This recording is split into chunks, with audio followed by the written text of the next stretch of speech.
Good morning, good afternoon, good evening. Welcome to our very first Money Made Fun video. I'm going to try and share a couple of things to sort of set up our exploration in this video.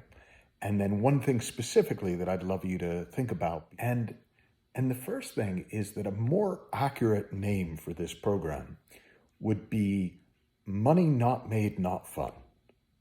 I wrote it down, so that would be instead of MMF, that would be MNMNF. But I didn't think it was as sexy a title, even though it's more accurate. In other words, money made fun, there's a slight expectation that money isn't fun. But maybe we can make it fun if we work at it, if we try hard enough. And I'm going to start with the premise that we can enjoy anything. Enjoyment is our natural way of being. And there are certain things that we've learned not to enjoy. Now, we would say we've learned they're not enjoyable. I would say we've learned not to enjoy. We've learned to pay attention to our thinking about instead of being in joy, enjoying whatever, and money would be one of those things that passes through, and we're enjoying, and okay, so now we're enjoying money, and now we're enjoying this, and now we're enjoying that, now we're enjoying money again, and it just, like everything else, is inside out. Enjoyment has nothing to do with money. Fun has nothing to do with money. But lack of enjoyment also has nothing to do with money, and lack of fun has nothing to do with money. So, probably the most important thing, we'll see, maybe this will not turn out to have been the most important thing, but probably the most important thing that I would hope we'll all see a bit more about as we explore Money Not Made Not Fun is the difference between trying to get better thinking about somebody, something, in this case, money, and trying to see what's true. And in a way, that's the difference between placebos and principles.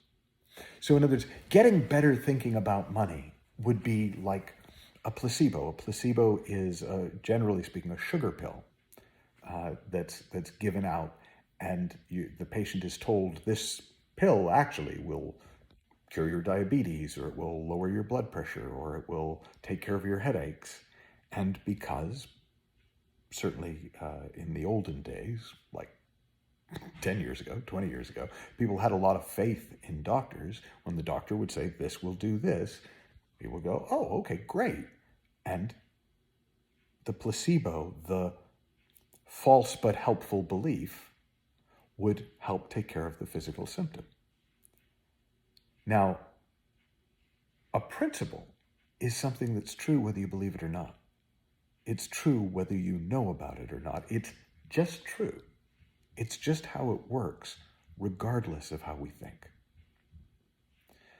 Now, because thinking is so intensely variable, thought is such a transient energy, continually changing, transforming, changing between one idea and another. The world looking one way and then another way and then another way. And you must have had that experience around money if you were like anyone I have ever spoken with, where you were like, well, no, money's great. No, money's awful. Oh, I hate having to deal with money. I love having to deal with money. The other place I probably notice it, the only place I notice is much the variance as I do with money is golf.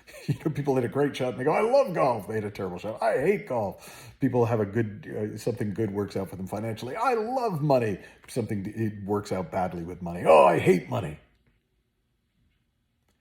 Well, if we put our stock in our thinking about money, even if it's better thinking than we're used to, it's always going to have that variance.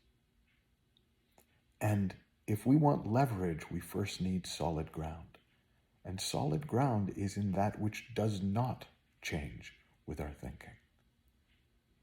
It's in principles, things that are solid, unchanging, 100% predictable, 100% reliable. They're true every time, no matter what, for everyone. Now, this is one of the quotes, if you've been around my work at all, you've heard me probably share possibly more than any other, is from the Sin Ming, which is a book of Zen and Taoist wisdom. And he says, do not seek truth. Simply cease to cherish opinion. And that translation for our work together around money, our exploration together around money, is we don't need to, okay, well, what's true about money? What's true about money? What's true about money? Though we can, and in a way, I'm going to invite you to in a minute. It's enough to just put our opinions down and see what we can see fresh. To not sing along with our greatest hit thoughts around money. Oh, there we go again, being broke.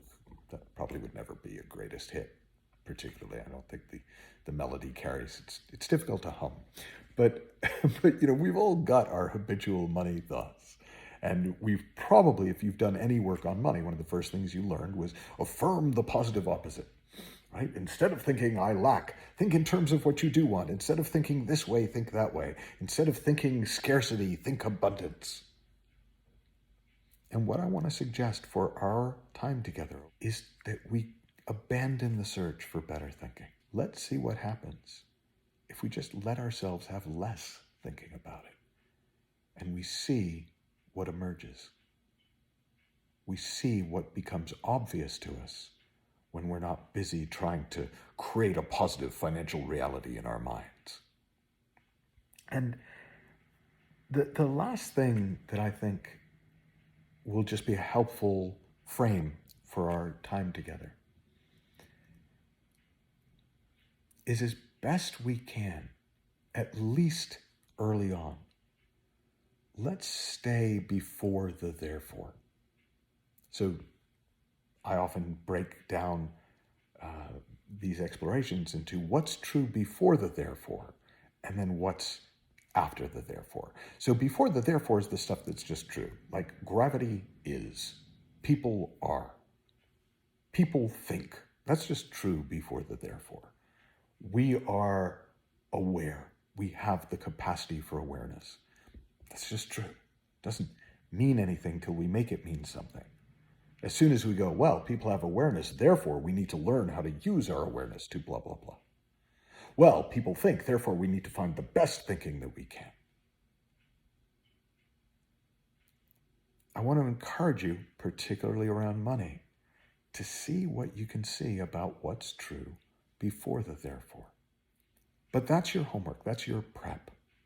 As best you can, I want you to kind of ponder what it'd be like to not make money not fun. As best you can, I want you to aim yourself to orient your mind in the direction not of better thinking around money, but just less thinking around money.